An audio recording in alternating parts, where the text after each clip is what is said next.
नमस्कार मेरे प्यार दोस्तों, आप सभी का हार्दिक स्वागत है आपके अपने YouTube channel study GS with छोटे लाल में। तो प्यार दोस्तों, हम इंडियन हिस्ट्री में पढ़ रहे हैं वायसराय ऑफ इंडिया के बारे में, भारत के वायसराय के बारे में, जिसमें हमने 10th नंबर तक जो है पढ़ रखा है वायसराय, है ना। जो 10th नंबर में था लॉर्ड एल्गिन सेकेंड, इससे पहले लॉर्ड लैंसडाउन, इन सब के बारे में हमने पढ़ लिया। प्यार दोस्तों, आज हम पढ़ेंगे लॉर्ड कर्जन, जो हमारे इंडियन हिस्ट्री में बहुत ही ज़्यादा प्रसिद्ध है, फेमस है ना। क्यों फेमस है इसके बारे में देखेंगे। तो ये जो लॉर्ड कर्जन है प्यार दोस्तों, लॉर्ड कर्जन को ही भारतीय इतिहास में सबसे बदनाम वायसराय के नाम से जाना जाता है। सबसे बदनाम क्यों हो सबसे बदनाम, ये हम जानेंगे। सबसे बदनाम वायसराय था ये, सबसे बदनाम वायसराय, मोस्ट हेटेड, मोस्ट अनलाइक्ड भी बोल सकते हैं, है ना, और हेटेड। तो सबसे ज़्यादा ये लोगों के द्वारा नापसंद किया जाने वाला क्या था, वायसराय था।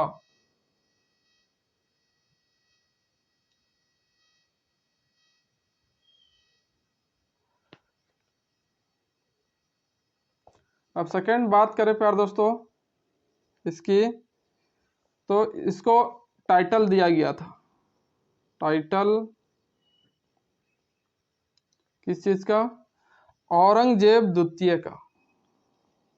औरंगजेब द्वितीय का टाइटल इसको दिया गया था, किसके द्वारा, बाय गोपाल कृष्ण गोखले, है ना, बाय गोपाल कृष्ण गोखले।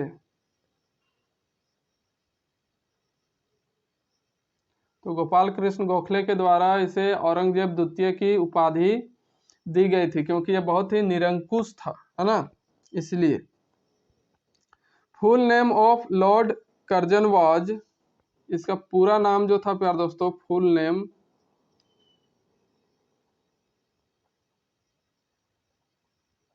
नेम इसका क्या था, पूरा नाम, जॉर्ज नेथेलियन,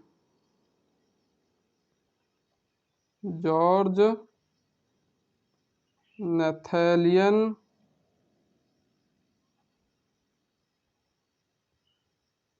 जॉर्ज नेथेलियन कर्जन, है ना, जॉर्ज नेथेलियन कर्जन। तो ये जो था प्यार दोस्तों, जॉर्ज नेथेलियन कर्जन, इसे ही भारत के इतिहास में सबसे बदनाम वायसराय माना जाता है, मोस्ट अनलाइक्ड और हेटेड वायसराय माना जाता है। और क्यों माना जाता है इसको, क्योंकि इसी के द्वारा जो है भारत में क्या किया गया था, बंगाल विभाजन किया गया था, है ना, बंगाल की विभाजन की गई थी। तो इसके बारे में हम बाद में पढ़ेंगे कि बंगाल का विभाजन किस तरह से हुआ, क्यों हुआ, है ना। और इस साथ ही साथ इसके कार्यों को देखकर गोपाल कृष्ण गोखले ने इसे किसकी उपाधि दी थी, औरंगजेब द्वितीय की उपाधि। इसका पूरा नाम जॉर्ज नेथेलियन कर्जन था, जॉर्ज नेथेलियन कर्जन। अब बात करेंगे कि इसके द्वारा जो है कुछ सुधार भी किए गए थे, है ना, इंडिया में लॉर्ड कर्जन के द्वारा कुछ इम्पोर्टेंट रिफॉर्म भी हुए थे। उसके बारे में हम पहले देखते हैं कि educational reform by Lord Curzon, educational reform.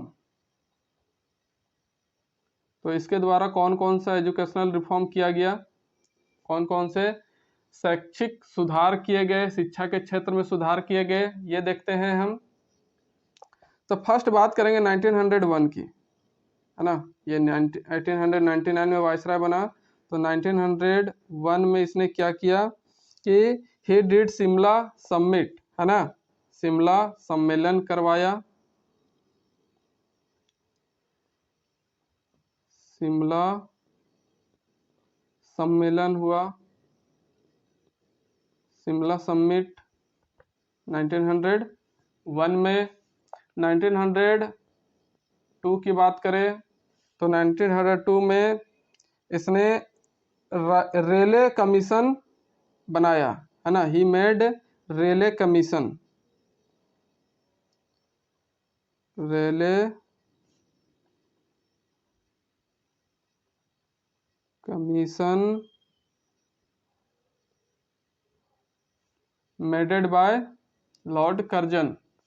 तो ये रेले कमीशन क्या है, इसके बारे में देखते हैं कि इसी रेले कमीशन के रिकमेंडेशन पर 1904 में, है ना, 1904 में क्या हुआ, इसी रेले कमीशन के रिकमेंडेशन पर, सिफारिश पर इंडियन यूनिवर्सिटी एक्ट आया, है ना, इसके सिफारिश पर आप लिखे रिकमेंडेशन पर, इसके सिफारिश पर क्या आया, Indian university act, Indian university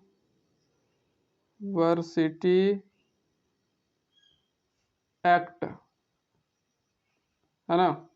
तो रेले कमीशन के तहत ही इंडियन विश्वविद्यालय, भारतीय विश्वविद्यालय अधिनियम लाया गया, और इस एक्ट के तहत, इस अधिनियम के तहत जो है, government control on university was become strong and hard, है ना।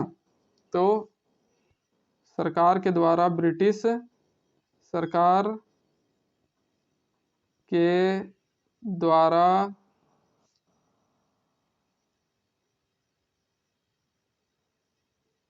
विश्वविद्यालयों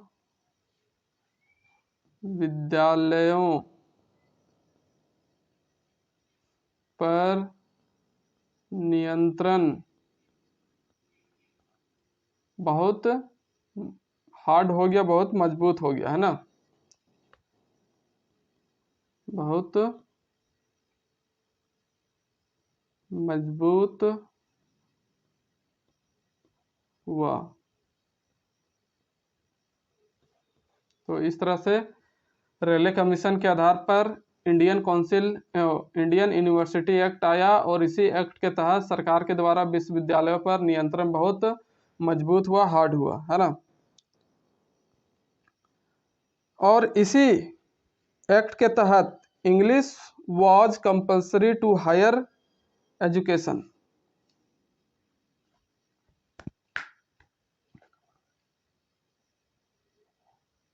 कपड़ 1 मिनट प्यारे दोस्तों, थोड़ा मुझे इसे इरेज करना पड़ेगा, तो मैं इरेज करने जा रहा हूँ। आई होप आप साथ ही साथ नोट करते जा रहे होंगे। अच्छा चलिए, मैं थोड़ा नीचे घसका करके ही लिख देता हूँ ताकि समझने में आसानी हो। तो क्या हुआ, इसी एक्ट के तहत इंडियन यूनिवर्सिटी एक्ट के तहत English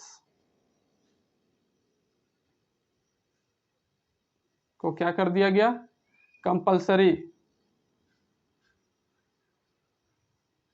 compulsory for higher education,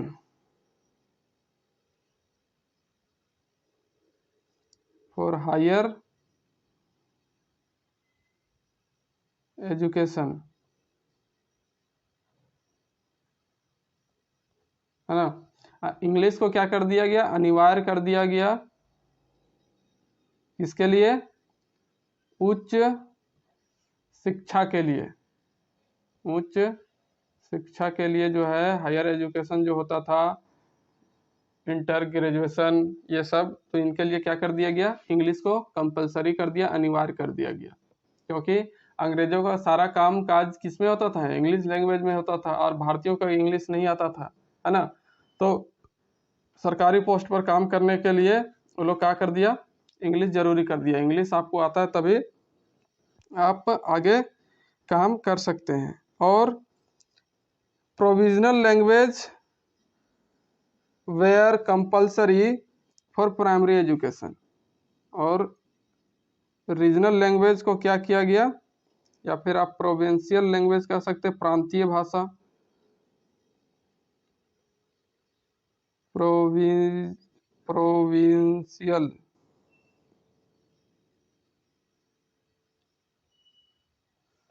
provincial language compulsory for primary education, प्राथमिक शिक्षा के लिए प्रांतीय भाषा अनिवार्य कंपल्सरी कर दिया गया। ओके, तो ये बात हुई प्यार दोस्तों किसके तहत, एजुकेशनल रिफॉर्म्स के तहत बाय लॉर्ड कर्जन। अब बात करेंगे हम प्यार दोस्तों कि reforms in police department, police विभाग में इसने क्या क्या रिफॉर्म किया, इसे मैं इरेज करने वाला हूं।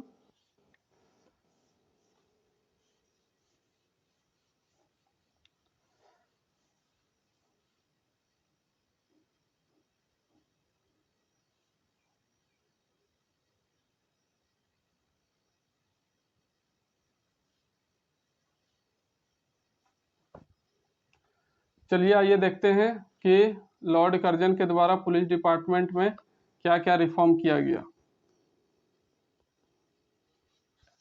Reform in police department,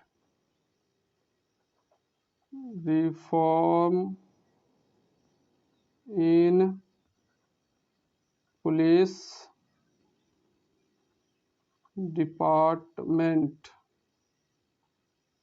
okay, police विभाग में सुधार।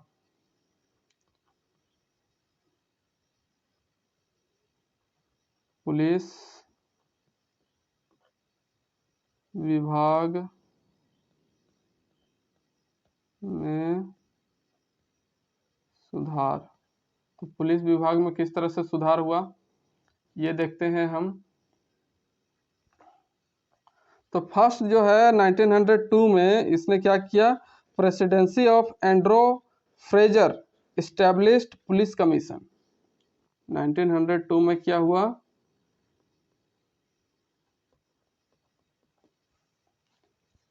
एंड्रो फ्रेजर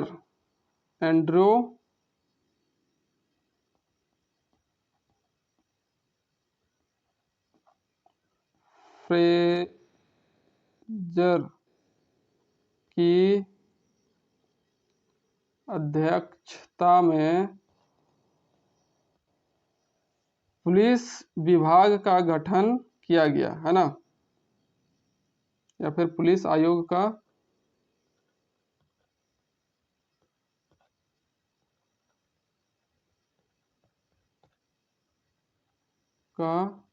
गठन हुआ।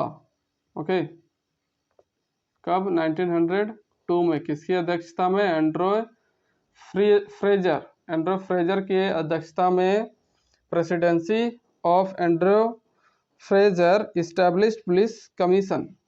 अब बात करेंगे 1903 की। तो 1903 में क्या किया गया कि foundation of CID, foundation of CID by Curzon. तो कर्जन के द्वारा क्या किया गया था, सीआईडी की स्थापना की गई, जिसका फुल फॉर्म क्या होता है, क्राइम इन्वेस्टिगेशन डिपार्टमेंट। ओके, उसके बाद क्या हुआ, एक और पॉइंट है कि Curzon founded a drought commission in 1899 to 1900। Chairman of that commission was Antony McDonald. Curzon founded a drought commission in 1899 to 1900। Chairman of that commission was Antony McDonald. Curzon ने क्या किया था, फाउंडेड ड्राउट कमीशन,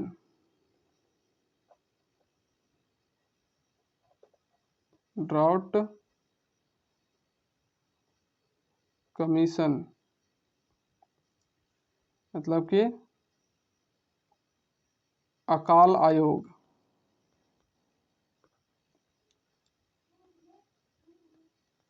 अकाल आयोग का क्या किया, गठन किया। ये कब, 1899 में, इन 1899 to 1900, okay.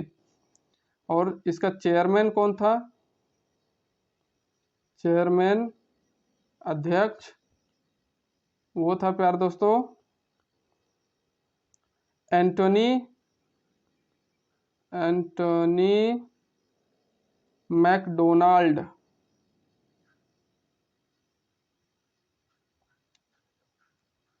McDonald, okay, Antony McDonald इसका अध्यक्ष था। उसके बाद इसने रिफॉर्म किए प्यार दोस्तों कृषि के क्षेत्र में, है ना। He also reforms in agriculture. तो नेक्स्ट पॉइंट लिखेंगे हम, reforms in agriculture, reforms in agriculture.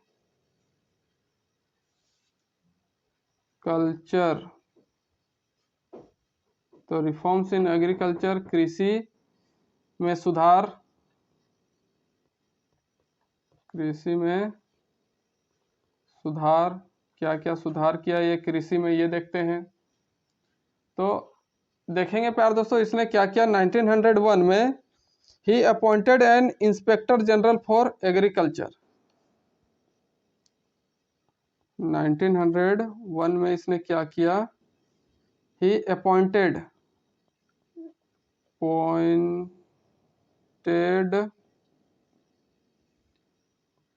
N inspector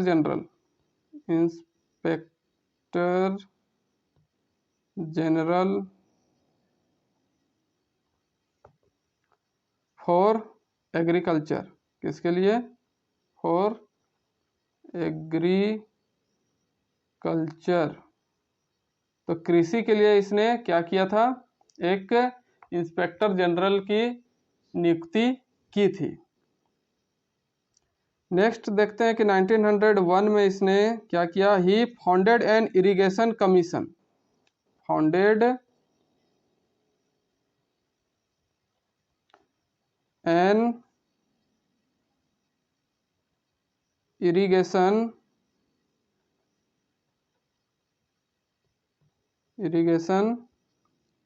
commission.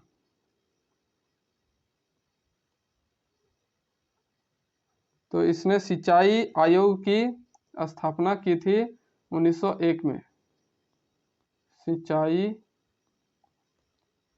आयोग, ओके। उसके बाद बात करेंगे प्यार दोस्तों कि Pusa agriculture research institute was also founded by Curzon.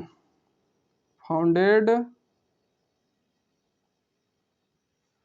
Pusa agriculture, founded Pusa agriculture research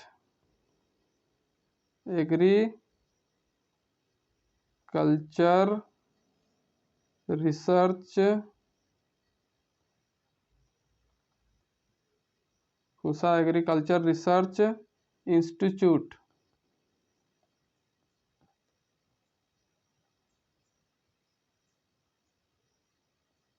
है ना। तो इसने पूसा एग्रीकल्चर रिसर्च इंस्टीट्यूट की स्थापना की इन 1905। कहाँ, इन दिल्ली, दिल्ली में इसने पूसा कृषि संशोधन इंस्टीट्यूट की क्या किया था, स्थापना किया गया था। इसके द्वारा बाय लॉर्ड कर्जन। तो ये रिफॉर्म्स इन एग्रीकल्चर हुआ प्यार दोस्तों। इसके साथ ही साथ इसने क्या किया, इकोनॉमिकल रिफॉर्म्स भी किया। इसके बारे में देखते हैं कि इसके कार्यकाल में कौन कौन से इकोनॉमिकल रिफॉर्म्स हुए। फिलहाल मैं इसे इरेज कर रहा हूँ, आई होप आप साथ ही साथ नोट जरूर करते जा रहे होंगे।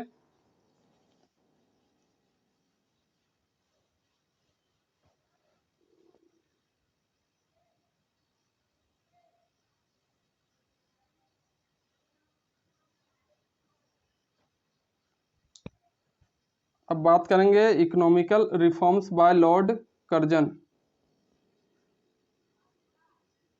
इकोनॉमिकल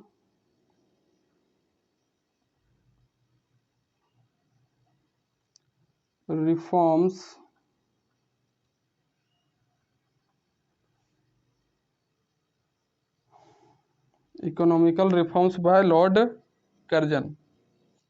आर्थिक सुधार,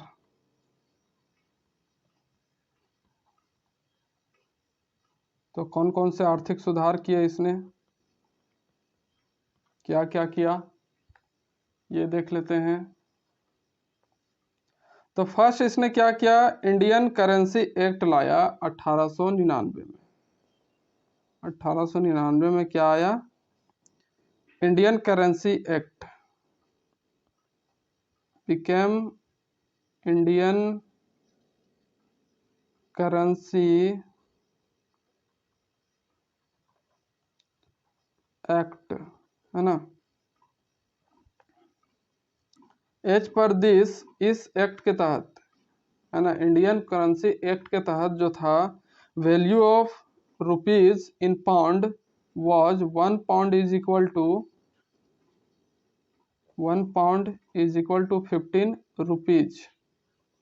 ओके, उस टाइम जो था 1 पाउंड के बराबर 15 रुपीज होता था, है ना, कब, 1899 में।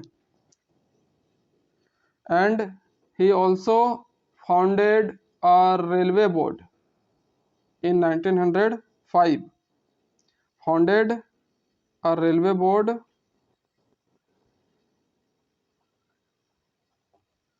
a railway board in 1905।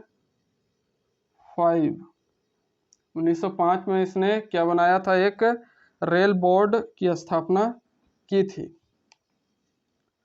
इसके बाद नेक्स्ट बात करें तो इसने क्या किया कि limit of income tax was expanded from 500 to 1000 by Lord Curzon. Limit of income tax was expanded from 500 to 1000 by Lord Curzon. Lord Curzon के द्वारा जो इनकम टैक्स की सीमा थी, है ना, इनकम टैक्स का जो लिमिट था, इनकम टैक्स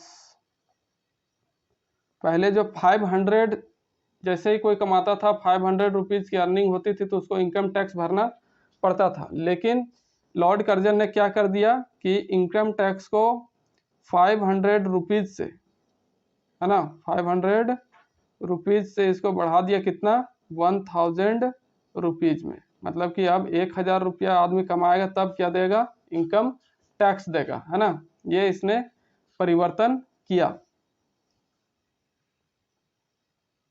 और इसके बाद इसने क्या किया इकोनॉमिक के क्षेत्र में, Calcutta corporation act become in 1899। तो 1899 में ही क्या आया, कलकत्ता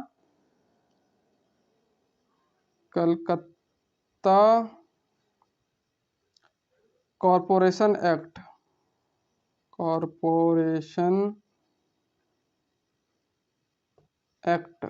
आया 1899 में। As per this act local governments was terminated, है ना। इसी एक्ट के तहत, कलकत्ता कॉरपोरेशन एक्ट के तहत स्थानीय लोकल गवर्नमेंट जो होता था, स्थानीय शासन व्यवस्था, उसको विघटित किया गया। Local governments was terminated.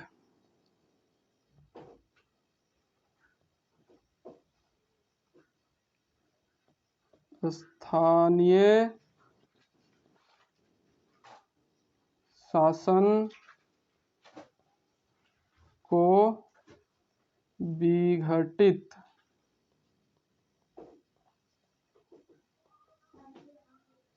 किया गया, है ना। तो कलकत्ता कॉरपोरेशन एक्ट के तहत ही स्थानीय शासन व्यवस्था जो थी उसको विघटित कर दिया गया, टर्मिनेटेड कर दिया गया। अब नेक्स्ट बात करेंगे कि 1903 में किंग एडवर्ड सेवेंथ और उसकी जो पत्नी थी क्वीन एलेक्जेंड्रा का भारत में आगमन हुआ। 1903 में क्या हुआ? किंग एडवर्ड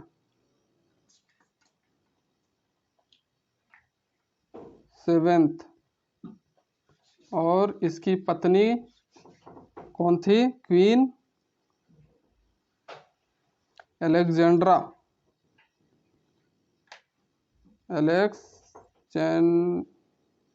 जो है भारत आए, है ना, या फिर भारत में आगमन हुआ। किसका? King Edward eight and Queen Alexandra का। तो इनकी स्वागत में ही 1903 में द्वितीय दिल्ली दरबार लगाया गया, है ना। स्वागत में क्या किया गया? द्वितीय दिल्ली दरबार का आयोजन किया गया। ये बात हुई। अब बात करते हैं कि ancient monuments conservation act became इन 1904। तो 1904 में जो है प्यारे दोस्तों,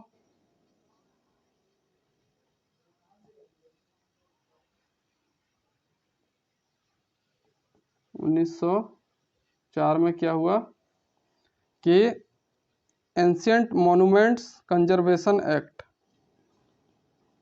एंशियंट मॉन्यूमेंट्स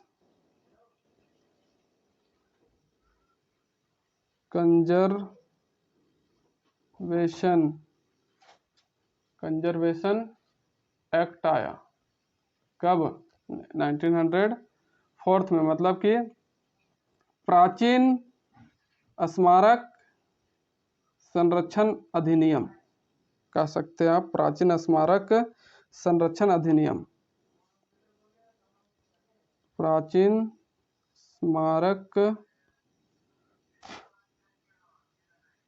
स्मारक संरक्षण अधिनियम।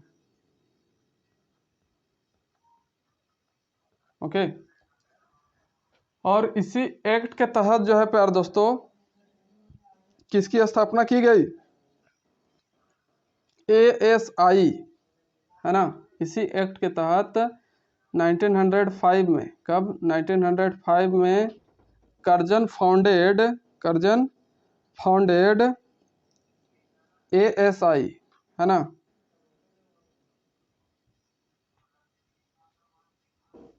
Founded ASI। तो ASI क्या था?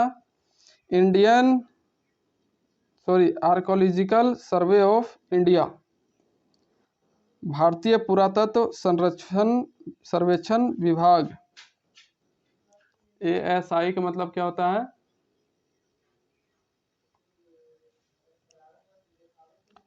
आर्कियोलॉजिकल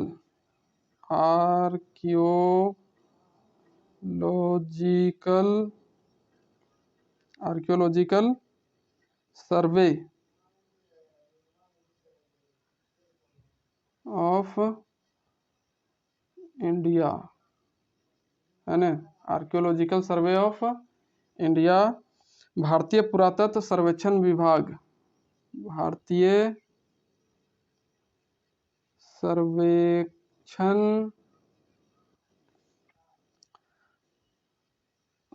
भारतीय पुरातत्व होगा पहले, पुरातत्व सर्वेक्षण विभाग की स्थापना की गई। किसके तहत? इसी एंशियंट मोन्यूमेंट कंजर्वेशन एक्ट के तहत, प्राचीन स्मारक संरक्षण अधिनियम के तहत जो है ASI archaeological survey of India, भारतीय पुरातत्व सर्वेक्षण विभाग की स्थापना की गई। कब? इन 1905 में। ये आप याद रखिएगा, बहुत ही इंपॉर्टेंट फैक्ट है ये।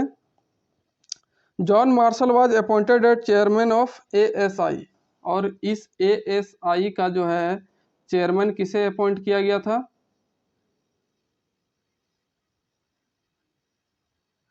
Chairman was Marshall, John martial.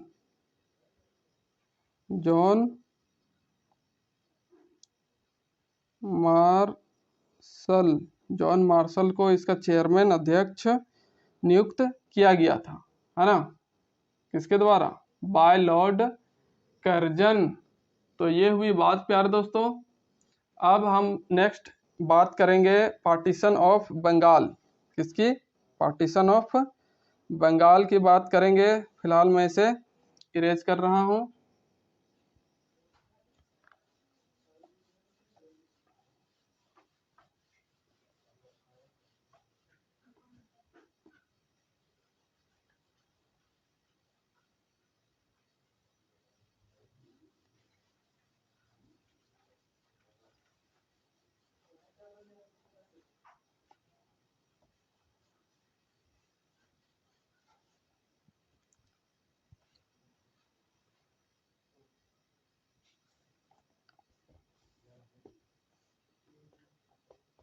अब बात करेंगे पार्टीशन ऑफ बंगाल।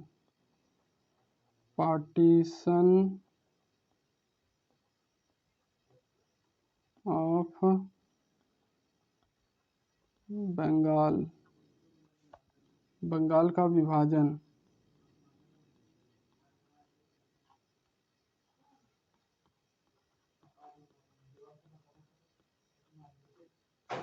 है ना?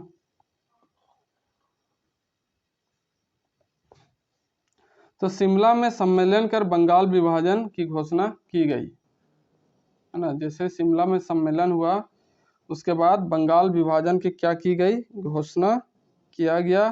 तो बंगाल विभाजन, शिमला में सम्मेलन कब हुआ था? 1901 में हुआ था, है ना? तो शिमला में सम्मेलन के बाद बंगाल विभाजन की घोषणा की गई। आप लिख सकते हैं शिमला सम्मेलन के पश्चात या फिर के बाद बंगाल विभाजन की घोषणा हुई। उसके बाद अंग्रेजों ने इसके विभाजन के पीछे यही तर्क दिया, यही बताया कि प्रशासनिक कारणों के कारण इसका विभाजन किया जा रहा है। क्या बताया? कि प्रशासनिक कारणों के कारण इसका बंगाल का विभाजन किया जा रहा है, परंतु यह धार्मिक कारणों के कारण से किया गया था, है ना? इसका मेन मोटिव क्या था? मेन सोच कि धार्मिक कारणों के कारण जो है इसको अलग कर दिया जाए। क्यों? क्योंकि जनता में राष्ट्रवाद की जो भावना थी बहुत तेजी से बढ़ रही थी। इसी को रोकने के लिए बंगाल का विभाजन हुआ, समझे? तो कारण क्या बताया अंग्रेजों ने इसके पीछे? तो कारण यही बताया, प्रशासनिक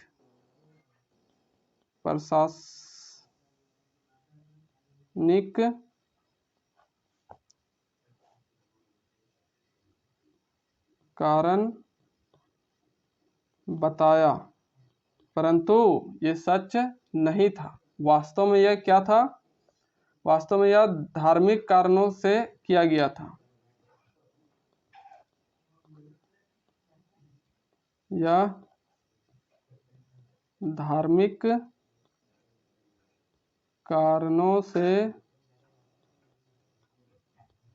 किया गया, है ना? धार्मिक कारणों से कहने का मतलब है कि यहाँ पर हिंदू और मुस्लिम बहुत ज़्यादा संख्या में रहते थे, दूसरे राज्यों की अपेक्षा, है ना। और इन दोनों के बीच में फूट डालने का काम किया ये लॉर्ड कर्जन, और यही कारण था कि इसको सबसे बदनाम, सबसे अनलाइक्ड, सबसे हेटेड वायसराय के नाम से जाना जाता है। क्यों? क्योंकि लोगों के बीच में राष्ट्रवाद की भावना, है ना, या फिर जनता में राष्ट्रवाद की भावना को रोकने के लिए किया गया था बंगाल का विभाजन। और इसी बंगाल के विभाजन में, है ना, 16 अक्टूबर 1905, 16 अक्टूबर 1905 में क्या हुआ था कि इसके विरोध में बंगाल में राष्ट्रीय शोक दिवस मनाया जाता है, मनाया गया, है ना। क्या बनाया गया? और इसके विरोध में बंगाल में क्या बनाया गया? राष्ट्रीय शोक दिवस, राष्ट्रीय शोक दिवस। तो बंगाल को बांट दिया गया था, पूर्वी बंगाल और पश्चिमी बंगाल। पूर्वी बंगाल में मुसलमानों को भेज दिया गया और पश्चिमी बंगाल में हिंदुओं को रखा गया। इस तरह से लोगों के बीच में, जनता के बीच में दरार लाया गया। इसी को बोलते हैं फूट डालो और शासन करो, है ना। जब हम इंडियन फ्रीडम मूवमेंट पढ़ेंगे, भारतीय स्वतंत्रता संग्राम पढ़ेंगे, उसमें और डिटेल से पढ़ेंगे प्यारे दोस्तों इस चीज़ के बारे में, इस घटना के बारे में। तो इसके विरोध में रविंद्रनाथ टैगोर ने लिखा था अमार सोना बांग्ला, है ना। इसी के विरोध में जो है, बंगाल विभाजन के विरोध में रविंद्रनाथ टैगोर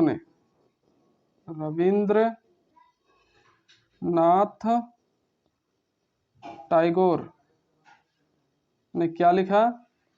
अमार सोनार बांग्ला, अमार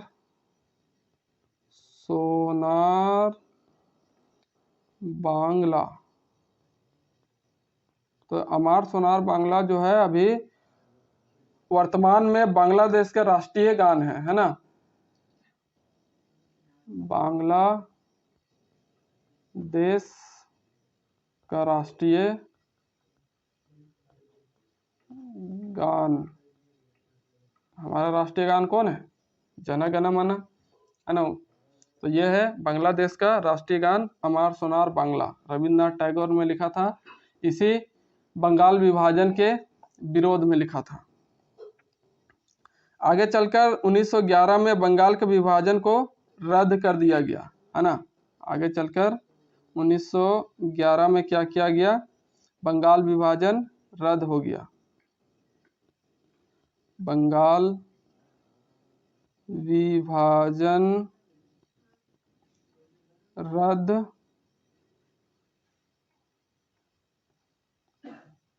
कर दिया गया। कितना ही रद्द हो गया, लेकिन लोगों के बीच में तो क्या हो गया? मनमुटाव उत्पन्न हो ही गया, है ना। एक पूरी कंप्लीट रस्सी को अगर हम तोड़ देते हैं, बीच में फिर से जोड़ेंगे प्यारे दोस्तों, तो बीच में क्या होगा? गांठ आ ही जाएगा। तो उसी तरह से ये बंगाल विभाजन को जुड़ना का भी जो काम था, रद्द करने का काम था, वो भी इसी तरह से हुआ। अब आगे बात करेंगे लॉर्ड मिंटो द्वितीय की। किसकी? लॉर्ड मिंटो द्वितीय। ये लॉर्ड कर्जन का जो है कहानी यही खत्म होता है। अब बात करेंगे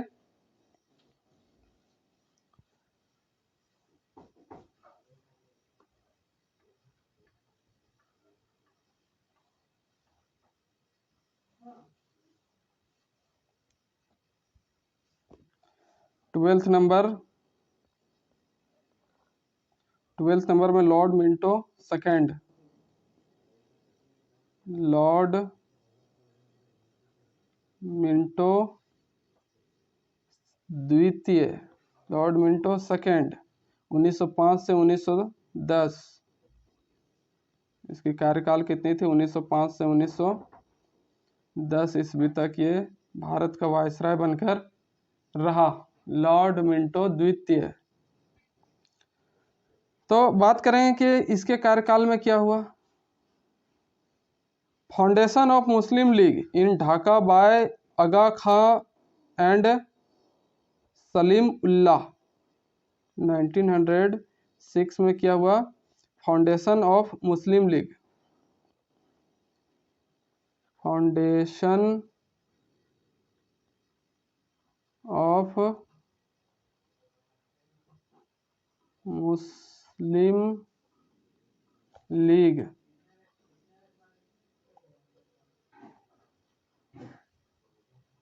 ओके इन ढाका, कहाँ, इन ढाका, ढाका कहाँ है, बांग्लादेश में है ना, पहले इंडिया का पार्ट हुआ करता था। तो ढाका में फाउंडेशन हुआ, स्थापना हुआ किसका, मुस्लिम लीग का, बाय आगा खां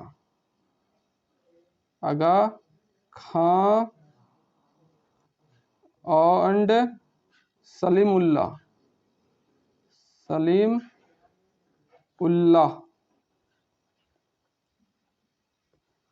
उल्लाह और आगा खां के द्वारा ढाका में मुस्लिम लीग की स्थापना किया गया 1906 ईस्वी में। अब बात करेंगे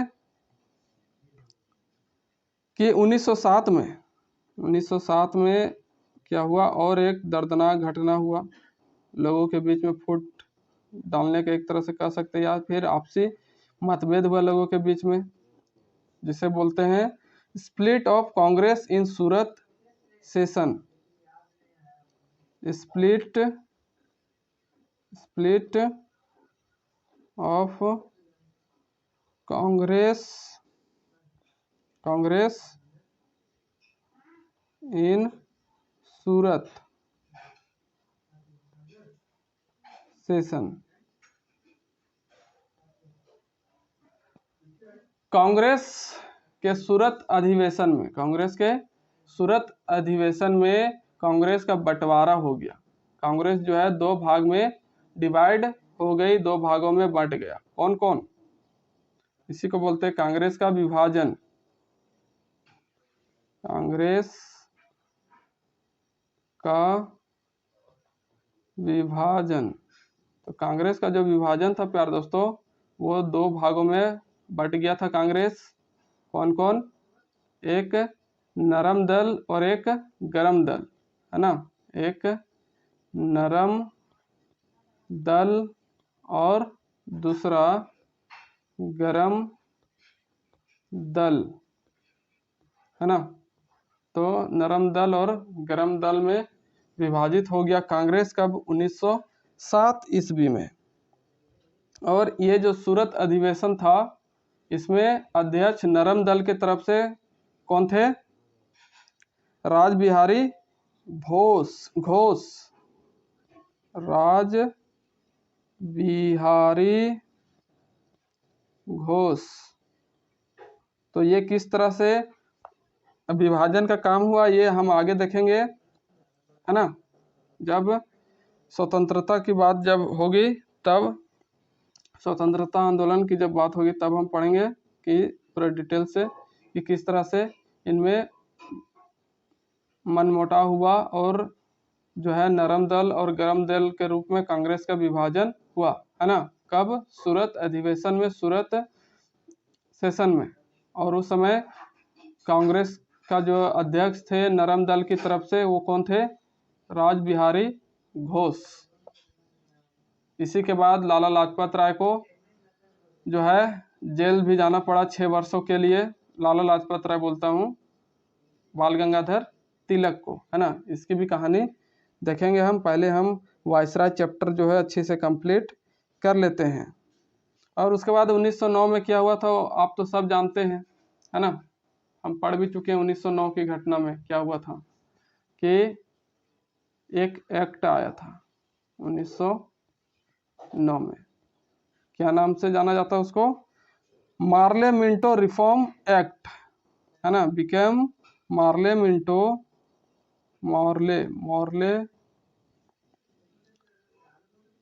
मार्ले या मॉर्ले, मार्ले होता है, मार्ले, मार्ले मिंटो रिफॉर्म एक्ट आया कब? 1909 में। और मार्ले मिंटो रिफॉर्म एक्ट क्या था, वो हम जब संविधान की जो चैप्टर पढ़ रहे थे, संविधान सभा का डेवलपमेंट वाला चैप्टर, उसमें हम अच्छे से डिस्कस कर चुके थे प्यारे दोस्तों। तो प्यारे दोस्तों आज हम इतना ही पढ़ते हैं, आई होप बहुत ज़्यादा हो गया। अब बात करेंगे हम नेक्स्ट वायसराय के बारे में, है ना। जब तक ये वायसराय चलता है और लगभग 2 दिन चल सकता है। अभी 2021 तक वायसराय जो है हमें पढ़ते हैं, और आज हमने 12 तक कंप्लीट कर लिया है। तो प्यारे दोस्तों मिलते हैं नेक्स्ट वीडियो के साथ, तब तक के लिए नमस्कार, जय हिंद, जय भारत, जय झारखंड।